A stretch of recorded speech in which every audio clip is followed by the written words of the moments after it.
This is Ari Koretsky, and welcome to Jews You Should Know, introducing the broader community to interesting and inspiring Jewish men and women making a difference in our world. Some are already famous, some not yet so, but each is a Jew you should know. We are back with another fabulous episode of Jews You Should Know. This week, the third in a row. As I promised, that would be a little bit of a more intellectual profile. This week, talking to Scott Shay, who is such an interesting person. By trade, is a banker. He owns a bank, worked for many years in private equities, mergers and acquisitions, and the like, but has written a couple of books that have made a major impact on the Jewish community. The first one dealt with the state of American Jewish life, and more recently, he wrote a book called In Good Faith, which is an exhaustive treatment of the atheism and theism debate, which is so current in our present moment, contemporary culture, with a very bold new atheism movement and a lot of discussion around the world on university campuses and certainly online. Scott Shay has jumped into the fray, dedicating 5 years of his life, putting almost everything else on hold, to do an incredible amount of research and present his perspective and his findings. So a real treat to hear from Scott today, a very, very busy person with quite a successful business career, who has also become a remarkably impactful Jewish thinker. Also, in the spirit of some of the podcast recommendations I've been trying to make lately, another one that I would refer is called Jewish History Soundbites by a man named Yehuda Geberer, based out of Israel. Really, really interesting. He's an incredibly knowledgeable individual when it comes to Jewish history. He leads tours all over the world, Germany, Poland, Ukraine, Russia, etc., Jewish-themed heritage tours. And I really enjoy his podcasts, which come out almost daily. They're generally a little bit shorter, 20 or so minutes, tackling a different topic or a different personality each time. Really worth a listen. Check him out at Jewish History Soundbites. Of course, on this podcast, a reminder again to subscribe wherever you're listening, whether that's Apple, Google, Stitcher, SoundCloud, Spotify, wherever else it may be. Please subscribe, also rate and review.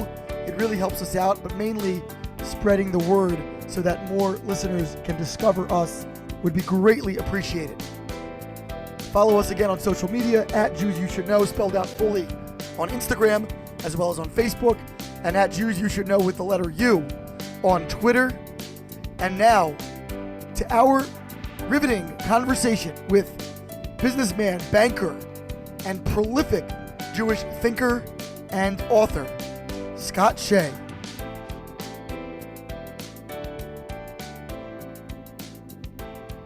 We are here with businessman, speaker, and most recently, author Scott Shay. How are you, Scott? It's a pleasure to be here. Thank you for having me, Ari. Thank you so much. Scott, I've had the chance to start reading your book, and I'm just really fascinated by your journey, your passion for the topics that you researched with such tremendous depth. And I'm so excited to hear a little bit about where you're from and what your background was like. So take it from the top and tell us about your early story. Well, I was born in Chicago in a lower middle class neighborhood, East Rogers Park. Most people have heard of West Rogers Park. East Rogers Park Sure. was a very working class area. My father came here after the Shoah, after the Holocaust. He was really one of the only survivors of his family. He was from Sveksna, Lithuania. I mean, my closest relative right now on his side of the family is a second cousin once removed. So most everybody, as you know, in Lithuania, most of the Jews were wiped out. And anyway, he came here, learned English, learned to be a carpenter, and he got a union card, was in the trade, and built a life, married my mother, and they started a life together. But my father had spent quite a bit of time in slave labor and he made it here. He knew it was a miracle that he had gotten. He was probably days away from death. So my parents started a life. East Rogers Park sent me to a public school, Eugene Field, then Sullivan. And then in my summer between my sophomore and junior year, I decided to transfer to Ida Crown Jewish Academy. Go Aces. Yeah, and that started sort of a Jewish journey for me in many ways. Now, had your family come from a very active background Jewishly? Because I know that Lithuania had a lot of challenges Jewishly, a lot of assimilation, especially between the wars. My father grew up in a shtetl, which was, it was definitely an Orthodox town in terms of the Jews. It was 60 miles from Vilna, so it was under the Vilna, sort of world. But once my father came to the United States, he did not retain his observances. You may have read in my book, one of the things I talk about is that my father was very certain that there was a God. That wasn't really a question mark for him, but he was pretty angry at that God who had let his father be killed almost in front of him before he was deported, at least, and had killed his brothers, murdered a God who had permitted the murder of his brothers, his family, almost literally everybody he knew was murdered. And my mother came from a secular background. So they kept a kosher kitchen, but mostly just so people could eat there, so anybody could eat there. And that's how I grew up. I went to Hebrew school, learned nothing. I mean, with difficulty, I could have said, I could decode Hebrew words. I didn't know what anything meant, semi-memorized my Haftarah. And frankly, one of the things that got me going, and getting back involved in being in the Jewish world was USY. It was a great thing. And that got me sort of a little bit connected to Ida Crown. Remember, this was a day and age when there was less particularism, I would say. And so, conservative folks were comfortable going to USY, and Orthodox schools were comfortable having conservatives. And conservatives were used to, doing, and Orthodox were used to, sort of mixing more in the conservative, even synagogue world in Chicago. There weren't as many Jews, so we, fought less. I was going to ask, what precipitated your switch to Ida Crown? So I really came to a certain point where I realized that I knew nothing. I mean, I was in USY and I liked the feeling of being Jewish. I knew that Judaism had cost many members of my family their lives. And I felt like I needed to know more. Like, what was it about my heritage that was so important to so many, and also so hated by so many? It clearly had to be something important. And I realized I knew nothing. I've always been in, I guess since I've been young, someone who, in a healthy way, obsesses over things and tries to figure things out. So my sophomore year, of high school, I enrolled in what was then the Associated Talmud Torah Hebrew High School, which was an after-school program that met at Ida Crown, actually. It met in the same building. And I took some classes. I took 2 classes. And the truth of the matter is, by the end of the year, I still thought I knew next to nothing. And I thought, if I'm going to learn something, I'm going to have to essentially dive in off the deep end of the pool. And I was seeing, what Ida Crown was. And I thought, okay, maybe this is the way to do it. And so, without giving it as much thought as I should have, I decided to enroll, and the Ida Crown people were wonderful about encouraging me. And so I started out and found myself as a junior in high school not knowing anything, knowing very little Hebrew, knowing very little, really, no Aramaic, finding myself in a Gemara class, learning Ketuvot. I wonder if that was kind of a metaphor or a foreshadow for your future forays into this more academic pursuit and deep understanding of religion and theology. It seems like you're rather undaunted by that kind of a prospect. Yeah, I am pretty undaunted. And you know, it's probably from lack of consideration and from, I probably should be more daunted. And one of the things that I found personally is that, and someone told me, so this book that I've written took me 5 years. So my first book took me a year. And I sort of knew what I was getting into. My first book was Getting Out Grubeck, How to Energize American Jewry. And I sort of knew what I was getting into with that book. With this book, I had no idea what I was getting into. And it was 5 years of essentially all of my discretionary free time.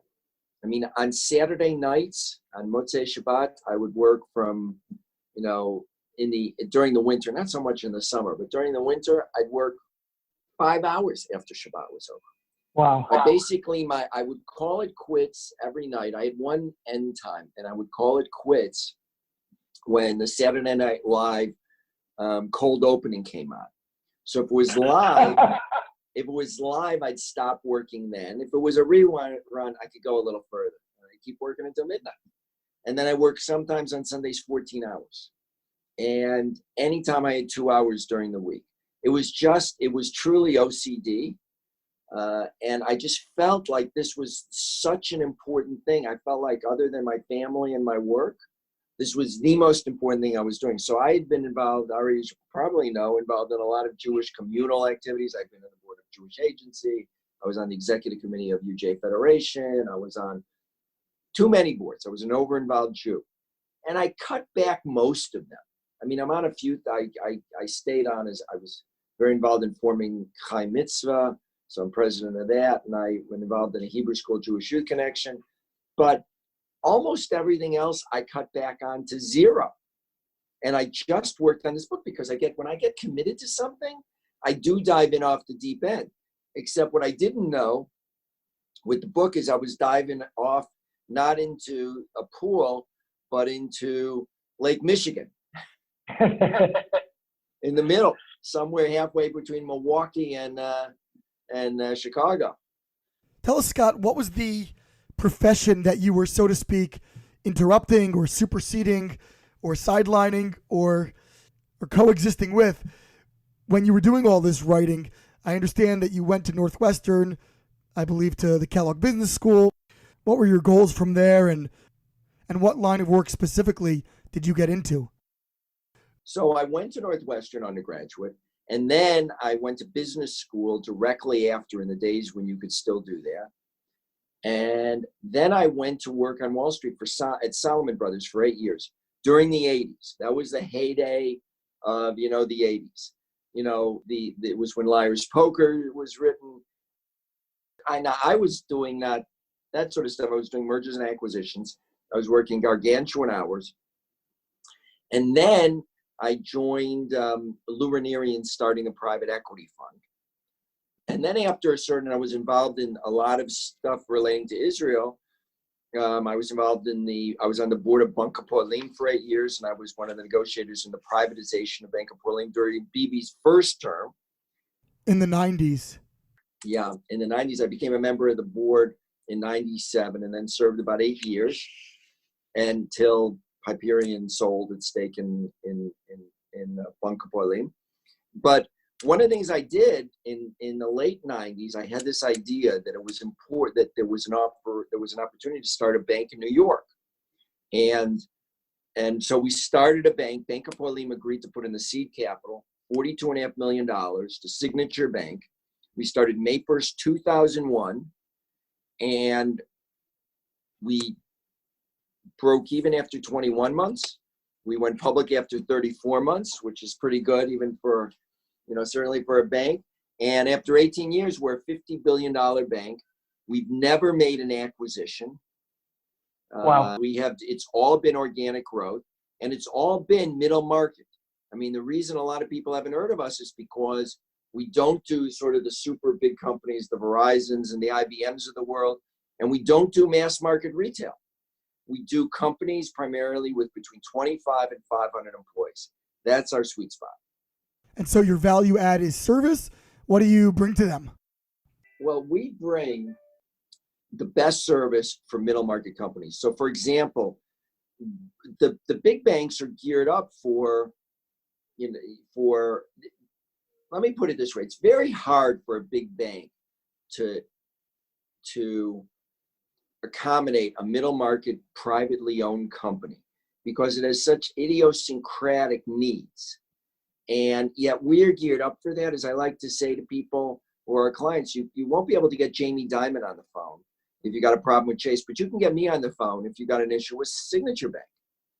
And that ends up being an important thing because if there's an issue, senior management can get involved. As I said, our average loan size, even though we're just shy of a $50 billion bank, it's about $5 million. So which for a middle market bank, that sounds like a lot, but for corporate America, that's next to nothing.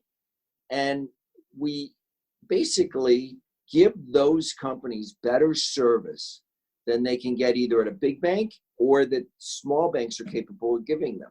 So we've sort of designed ourselves to be part of that sweet spot. It's fascinating that you started right before 9/11, essentially. How did that impact things in the beginning? Well, this is another reason why it's important just to jump in and dive in off the deep end. If somebody had told me late April, that you're going to open a bank May 1st, but do you know 9/11 is going to happen 6 months later or less than 6 months later. Interest rates are going to go from 6.25% when we open to 1%, which is very important for us. And New York was actually going to fall into its worst recession since the 60s, really the 50s. It was much worse than the 2008 recession, the early 2000s here in New York. If you just look at the job losses, for better or for worse, 2008 didn't have anywhere near the impact that the recession did here in 2001, 2002, 2003. It was actually only post the financial crisis that New York made up those jobs. So if someone had told me that, I would have said, boy, maybe we better reconsider and save our money. But we had a thesis, and the truth of the matter is the financial crisis in a certain kind of way was strangely a benefit in disguise because it allowed us to differentiate ourselves because here we were a conservative bank. We didn't do any subprime lending. We didn't do any CDOs. We didn't do much in the way of construction lending. So when 2008 happened, we made more money than in 2007. And in 2009, we made more money in 2008. We had no down year during the financial crisis, which we are the only bank in the United States over $4 billion that can say that. So people started to tune in and say, whoa, what's going on here? And that, in a certain kind of way, helped us a lot. So you had this wonderful business career going, successful bank. You had parlayed that into, it sounds like, many different philanthropic endeavors. Why did you find it necessary or appealing to write your first book, Getting Our Groove Back, exploring the state of American Judaism? I guess in some ways an outgrowth of your own personal experience, but what did you find was important or necessary about that? So Getting Our Groove Back was, I thought, important to write for this reason. I'd been very involved in a whole bunch of Jewish, as I said, I was an over-involved Jew. I was on all sorts of boards. I was chair of the Fund for Jewish Education. I was chair of the Commission on Jewish Identity and Renewal. I was on the Birthright Israel board, Birthright Israel Steering Committee, should I say, not board, but the group with Israel, with the ministry, with Jewish Agency. I was on the Jewish Agency board. I'm involved in all these things, and everybody's coming up with all of these ideas for Jewish continuity.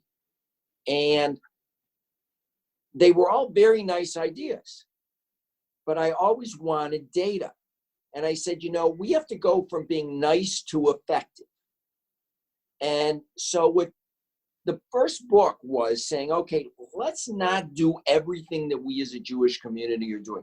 Let's pick what's important and swarm those and get obsessive about those.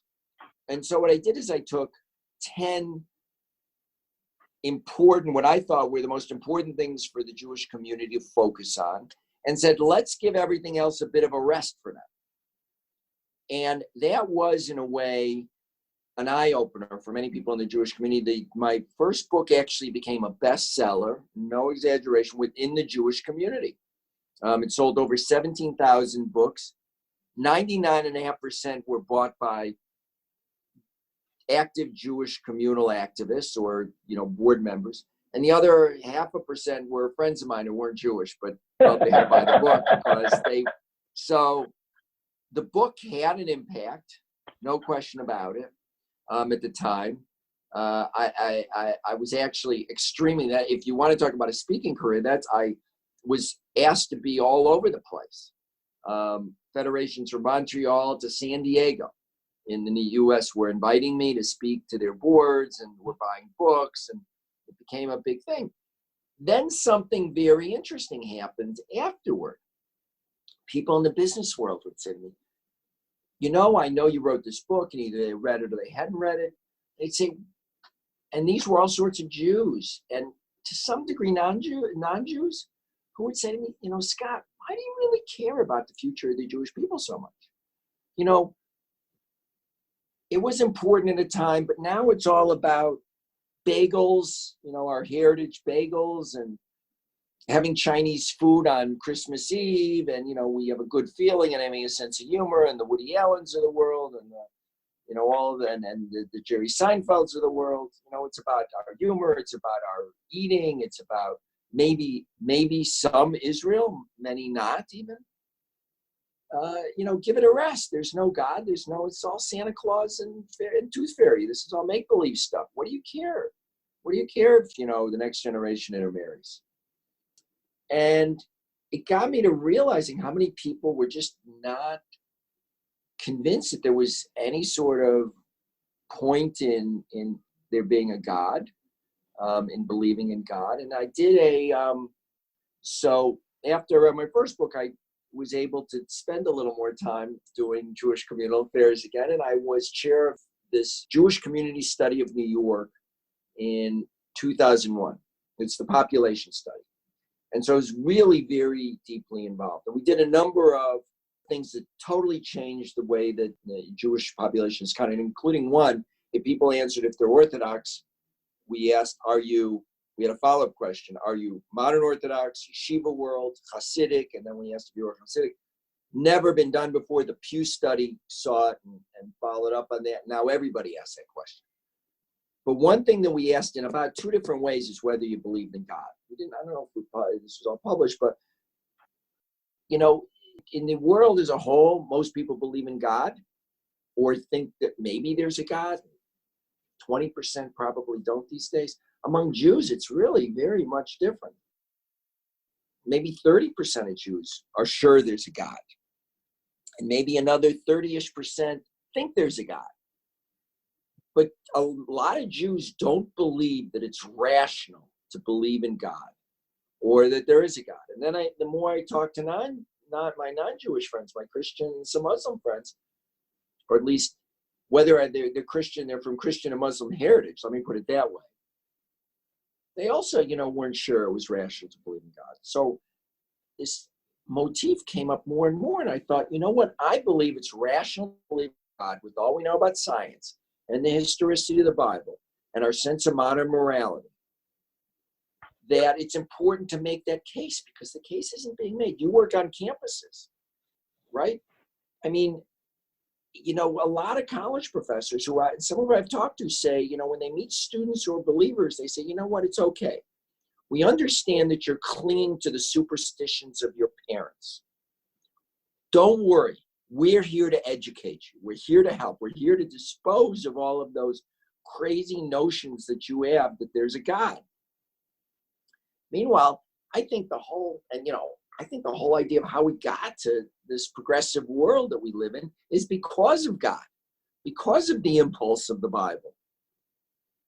So then I started, it's a long answer, but then I started reading Dawkins and Hitchens and Daniel Dennett and Sam Harris. And I looked for a response. I looked for a Jewish response. I looked for a non-Jewish response. And frankly, I found responses that sort of, you had to believe that you were a little bit before you could have that response. In the Christian world, for sure, there's some Jewish books, Permission to Believe. That's Lawrence Kellerman. And then you have Jonathan Sacks in some ways. Jonathan Sacks in some ways. Jonathan Sacks, I consider a mentor and inspiration. He actually guided me. He actually gave me the idea for the title of the book. But I still felt like there was a need for a book that would reach Jew, non-Jew, and that would come at a point of saying to educated folks, I get what you're hearing.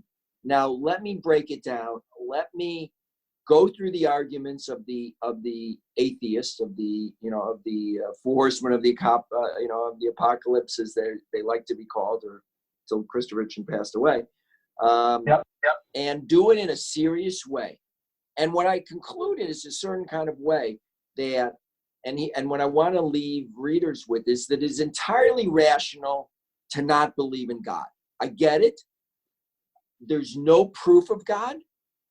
At the same time, it's entirely rational to believe in God, and there is no proof that there is not a God. So let's have a conversation, and let's do it around things like the golden rule, Hillel's formulation, don't do unto others what's hateful unto you.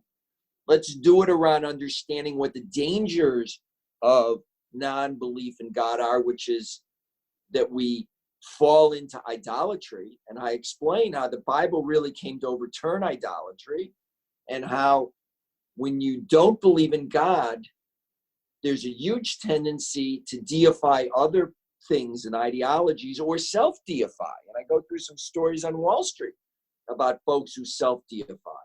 And that's really dangerous when we start deifying ideologies in life, because that's when the real horrors happen. It's essentially, we turn ideologies into idolatries. And what I talk about is, we thought we licked, a lot of people think, oh, we licked the God King Pharaoh 3,800 years ago. Well, the whole friggin' 20th century was a litany of God King Pharaohs: Stalin, Pol Pot, Mao, Hitler, the Assad family, the Kim family, and I could go on, who used the same tropes of pageantry and poem and temples to themselves. Of course, always all backed up by a powerful army and informers who would enforce an ideology and who had this sense of super authority, if not superpower. I mean, how did Mao cause 30 million, 40 million people to perish during the Great Leap Forward? How did Stalin kill all the kulaks, starve a quarter of the Ukraine, and send tens of millions to the Gulag? And nobody said no to any of those people because they had super authority. That's how Hitler did it. I mean, that's how Assad does it. What's Assad's authority? He's a God king in his own mind, and sadly, in the mind of his followers. I'm curious because it sounds like the premise of the book really is more anti-atheist than it is pro-theist. You stated that it was kind of equally rational to believe or to not believe, and absent any really compelling, attracting proof or evidence, why would a person choose that approach when living a God-centered life invariably involves some level of restriction, of constraint? So I guess my question is, where do you see being the positive arguments as opposed to the defense against? So here's the thing. First of all, what I said is I try to engage in talking to the atheist community by the golden rule, because here's the problem with atheism. There are two kinds of atheists. There's the golden rule atheists who have this idea that I think emanates a lot of it from the Bible, which is that we're all brothers and sisters because we're all descendants of the proverbial first human beings. And therefore we have a responsibility. We have some small fraction of divine spark, and everybody else does. I do, you do, the person out there does, the person that way does, and therefore I owe a responsibility to them. And the golden rule is encaptured in the UN Declaration of Human Rights. It's a great thing. But then you get a lot of atheists who, and Peter Singer has explicated a theology of this, if you will, a philosophy of this, where, you know what? We need to either do what's best for the most people, or we need to do what's best for the people who are the elite or the smartest, because there really is no reason why I should treat the next person. He just happened to evolve like I evolved. And if I can destroy him and take whatever he's got that's of value to me, why not? What's the reason? There's no God, there's no justice. If I can have more things, more power, more money, more whatever, that's great. I call those folks Machiavellian atheists. That's really dangerous. Now, by the way, and I have to, before I get to the main point, to bringing this together, I have to say there are also idolaters and monotheists garb. There are people who abuse religion by declaring themselves as the sole spokesperson for God, or their group is the sole spokesperson for God. And that, to me, is a certain kind of idolatry as well. The way we count it, the third commandment, is about not taking God's name b'shav, in vain. What does that mean? I don't think it's that we have to write G-D all the time. It's fine if you do. I'm not against it. But I think saying, I know what God wants, you don't have to listen to anybody else, that's taking God's name in vain to me. And that's why it's in that first 3 commandments, which are about idolatry. Isn't that what every religion does, though? So Judaism, and one of the things that I love about Judaism is we have this Noahide tradition, which is that anyone righteous has a share in Olam Haba, has a share in the world to come, and is a righteous person that I should deal with as another Tselem Elokim, as another person in God's image. And that's something that's beautiful to me. I mean, we have in the Bible, again, in the Chumash, we start out with Malchit Tzedek. We have Yitro. We have a whole bunch of people who are righteous. They happen to not be Jewish, but that's okay, because in a certain kind of way, they both declare a certain monotheism. And so, but I get concerned when religions do say that other ways of approaching and worshiping one God are invalid. I think that's a problem. And, I talk about that a little bit in the book. I am worried about exclusions because I do think that's when horrors can happen. So I think horrors can happen when religions become idolatrous to themselves, and also when secularism becomes idolatrous to itself. Because let's not forget, communism was a secular, idolatrous religion, and it became, it declared itself as the sole way of progressing humanity. And you know what? It doesn't matter if you murder tens of millions of people. Pol Pot murdered 25% of his own population, his own brothers and sisters, and it didn't bother him because that's what was okay. That's what was required. And so, but you couldn't do that if you were a believer in the golden rule. So I try to engage atheists with respect to that golden rule. I find, frankly, it's very effective. It's a very effective common language that we can bring, because it all emanates, again, from our being brothers and sisters, which is a very biblical idea. That being said, if somebody came to you, a Jewish person, let's say, and said, why should I practice Judaism per se, as opposed to just status quo, so to speak, agnosticism, what would you respond? Right. So here's what I would say. In my view, and I think if you read my book, the evidence for God is greater than the evidence for no God. So I think the evidence is good, but if you don't believe in God, or you're not willing to accept God and you want to remain agnostic, okay, but make sure that your morality is guided by the golden rule, and be open to folks who do believe in God and being able to engage with them. Don't be dismissive of them.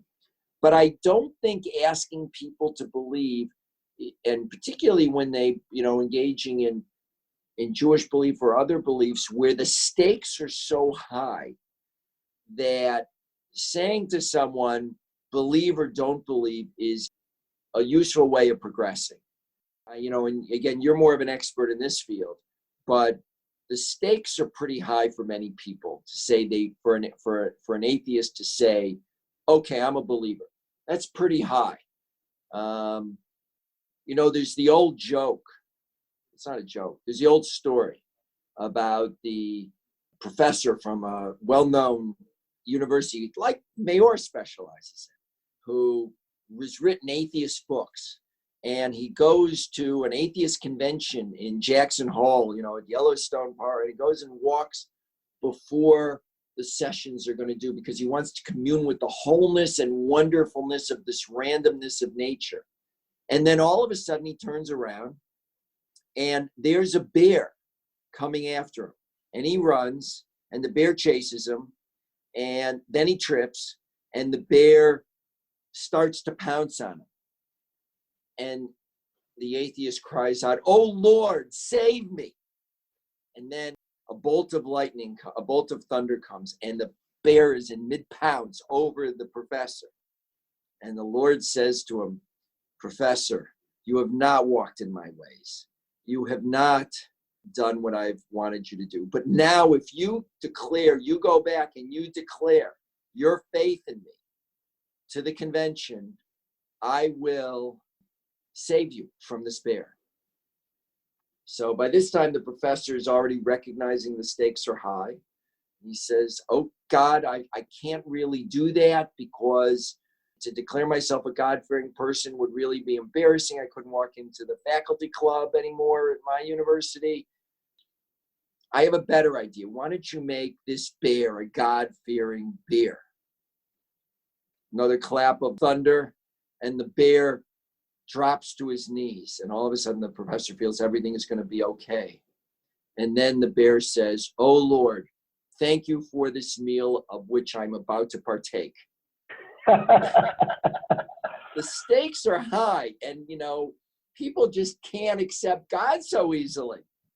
And as the story of the professor goes, I'm sorry if that was too long of a story, but No, that's a great story. That's funny.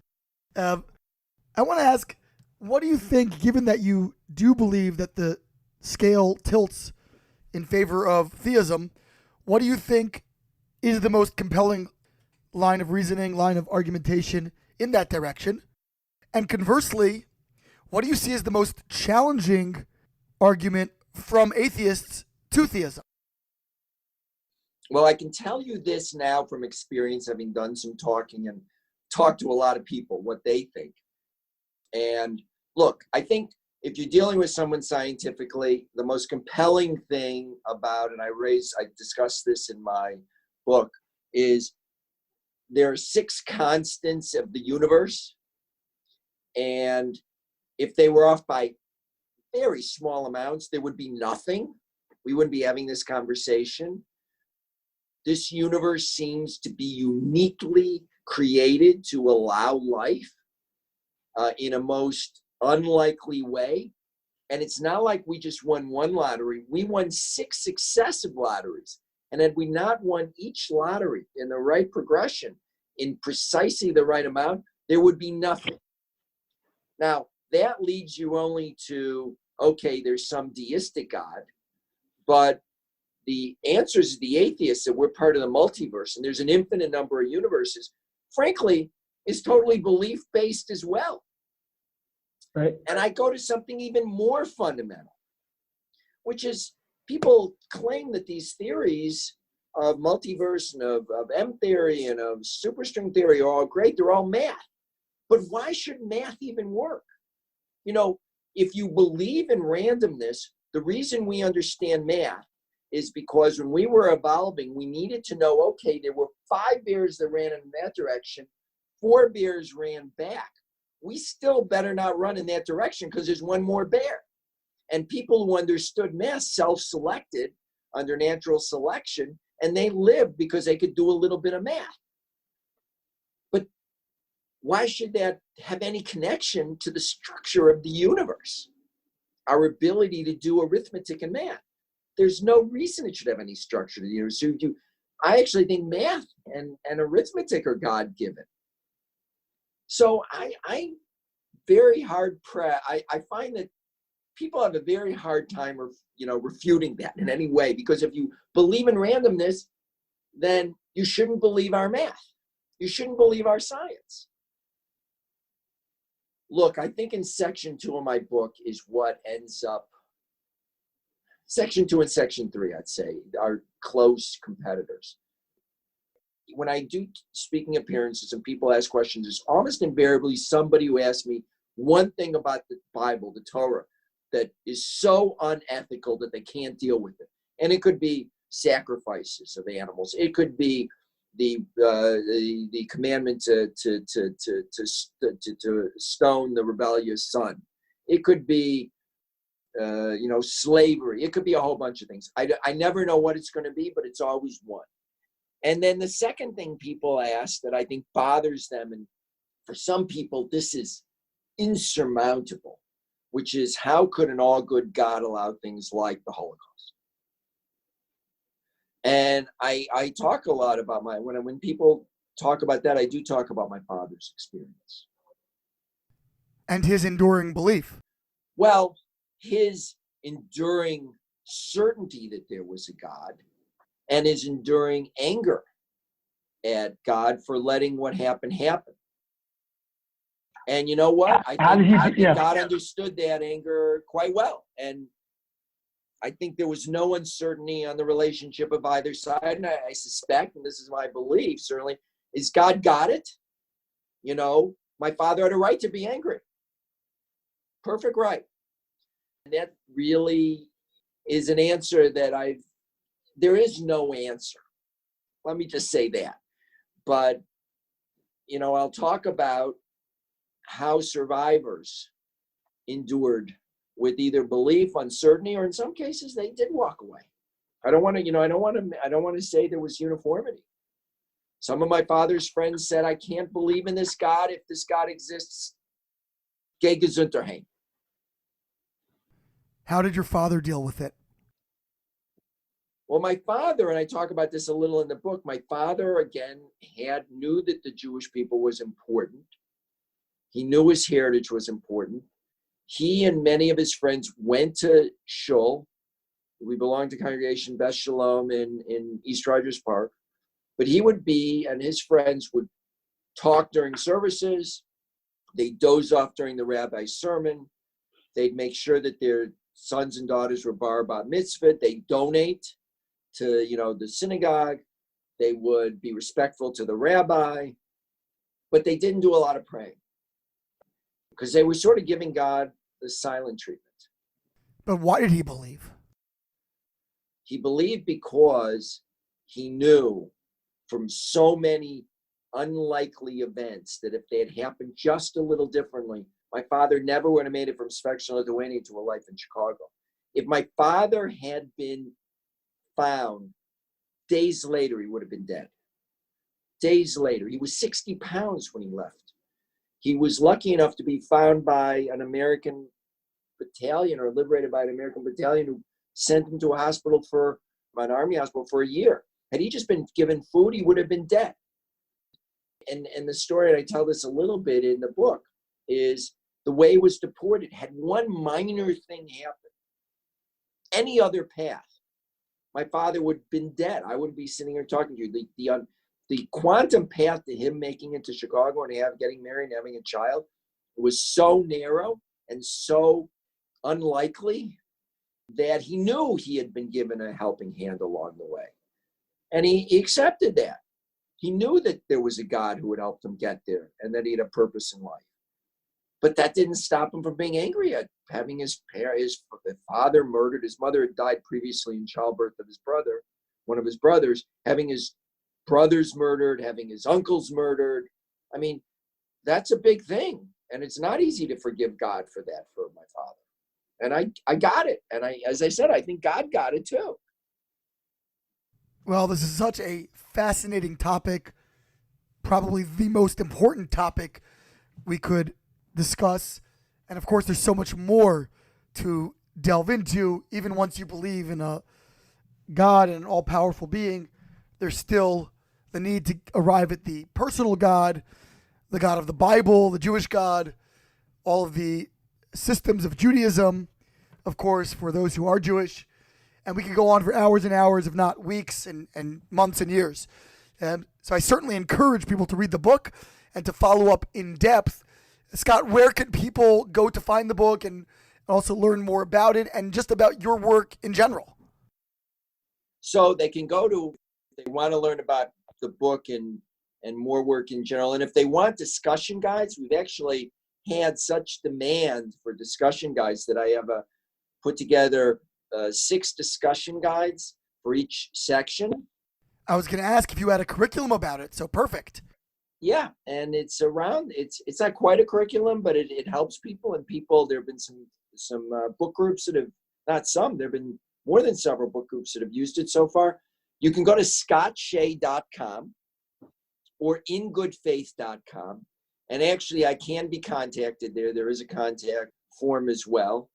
And I'm hoping, I spent 5 years of all my time doing this. I want people to read the book. I want people to talk about the book. I think these are the central questions that we're facing. And I think these are urgent questions. Urgent indeed. And we are greatly indebted for the service of the 5 years of your life that you dedicated almost entirely to creating and developing this book. I've been enjoying it immensely. I hope and really know that many others will as well. So Scott Shay, thank you for what you have done and continue to do for this cause. And thank you, Ari, for all you do on behalf of the Jewish people. You have a Thank thankless you. job, so I'm saying thank you. On that point, you are certainly correct. There could be no non-believer when it comes to that statement. Thank you again. This has been Ari Koretsky on Jews You Should Know. Please visit us at JewsYouShouldKnow.com and subscribe at iTunes, Stitcher, or wherever you consume podcasts. Find us on social media at Jews You Should Know. If you'd like to become a supporter of this podcast, we would greatly appreciate that, and you can do so by visiting patreon.com. That's patreon.com/Jews You Should Know. Finally, if you have enjoyed this podcast, please leave us a review so that we can continue to grow and introduce many more people to Jews You Should Know.